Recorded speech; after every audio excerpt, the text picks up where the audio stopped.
मुख्यमंत्री हेमंत सोरेन की कैबिनेट के द्वारा टीएसी को लेकर के किए गए फैसले के बाद जो है झारखंड में राजनीतिक सरगर्मी बढ़ गई है।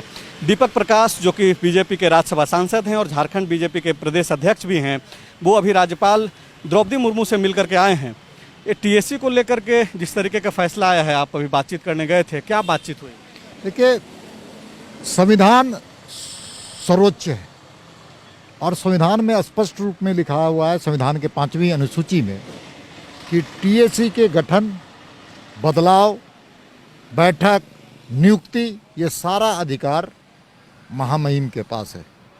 और तो और भारत सरकार के या राज्य सरकार के बनाए हुए कानून को यदि राज्यपाल चाहेंगी तो शेड्यूल एरिया में उसको रोकने का काम कर सकती हैं, मॉडिफाई करने का काम सकती हैं। इतना महामहिम राज्यपाल को भारत के संविधान ने अधिकार दिया है शेड्यूल एरिया के लिए। लेकिन जिस प्रकार की राज्य की सरकार ने टीएसी को हाईजैक करने का काम किया है, और आप एक भी हम बता सकते हैं कि पूरे हाईजैक उसको पपेट बनाना चाहती है, उसको कठपुतली बनाना चाहती है, जबकि ये स्वतंत्र इकाई है। ये टीएसी ट्राइबल हित के लिए महामहिम राज्यपाल को सुझाव देती है। इसलिए इसके जो स्वतंत्रता है, इस पर हस्तक्षेप है राज्य की सरकार का। आप बताइए, उसमें कोई महिलाओं का प्रावधान नहीं किया गया? महिला का आरक्षण होना चाहिए कि नहीं होना चाहिए? इसमें प्रिवी ट्राइब्स का आरक्षण होना चाहिए कि नहीं होना चाहिए? शिक्षित लोग उसमें आए, केवल विधायक और सांसद के अलावा जन संगठन के लोग भी इसमें शामिल होने चाहिए थे। लेकिन राज्य की सरकार को इन चीज़ों से कोई मतलब नहीं है। इस प्रकार के काम से भारत की संविधान की आत्मा आहत हुई है, इसलिए भारतीय जनता पार्टी इसका पुरजोर विरोध कर रही है। ये बेहतरीन सवाल है जो आपने उठाया है कि वहाँ पे महिलाओं का एक भूमिका होना चाहिए, जनजातियों का भूमिका होना चाहिए, सिर्फ विधायक और मंत्री और ये सब नहीं रहे। लेकिन 20 सालों का जो सफ़र है झारखंड में, वो तो ज़्यादातर आप लोग रहे हैं ना। कई राज्यपाल आए और चले गए। सत्ता पक्ष के द्वारा जो एक बात कही जा रही है कि तकरीबन 1.5 साल से जो है एक तरीके से राजभवन से उसको डिले किया गया। जो सूची अमूमन जो सरकारें जो सौंपती है राज्यपाल को, उस पर मंजूरी मिल जाती है। इस बार मंजूरी नहीं मिल पा रहा था।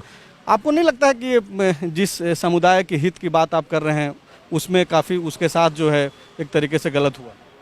गलत प्रस्ताव लेकर के राज्य की सरकार आएगी तो महामहिम राज्यपाल उसको रोकने का अधिकार है। महामहिम को इन विषयों पर राष्ट्रपति पास भी भेजने का अधिकार संविधान में प्रदत्त है। इसलिए इस प्रकार के हल्की काम करके जनता की नज़रों में गिरने का काम किया। आप मुख्यमंत्री हो सकते हैं, लेकिन संविधान से आप ऊंचे नहीं हो सकते हैं। आप भारत के संविधान को हाईजैक नहीं कर सकते। ट्राइबल के हितों के लिए बनी है टीएसी, उसको हाईजैक करना आपके लिए कह सकते हैं संवैधानिक छेड़छाड़ है। इसलिए 5th शेड्यूल्ड स्टेट में टीएसी एक तरीके से ऑडिटर की भूमिका में होती है। इसको स्पष्ट तरीके से आप समझ लें। और सवाल हमारा ये है कि जिस तरीके से आप दावा कर रहे हैं कि गवर्नमेंट जो है इसको एक तरीके से पपेट बनाना चाहती है, हालांकि इसकी भूमिका अगर देखी जाए तो बहुत बड़ी है, व्यापक है। झारखंड और खास करके 5th शेड्यूल जैसे स्टेट में टीएसी की भूमिका। अब जबकि आप यह बोल रहे हैं कि इसके खिलाफ जो है महामहिम यानी कि राज्यपाल जो है कहीं भी जा सकते हैं, आगे जा सकते हैं राष्ट्रपति के पास, तो ये जो अभी जो बातचीत हुई है, क्या इस फैसले के खिलाफ भी आप लोग आगे भी बढ़ेंगे? क्या इस टाइप की कुछ बात? तौर पर ये मामला बहुत ही गंभीर है, आदिवासी के हित के लिए, आदिवासियत के लिए, और हम कह सकते हैं आदिवासी समाज के लिए राज्य की सरकार ने इन चीज़ों को अपने पॉकेट में रखने का काम किया। भारतीय जनता पार्टी इसको कतई बर्दाश्त नहीं करेगी। इस सरकार को इस मामले में घुटने टेकने पड़ेंगे। घुटना टेक सरकार तो पहले भी रही है, कई घोषणाएं करती है और वापस होती हैं, इसको भी इनको वापस करना पड़ेगा।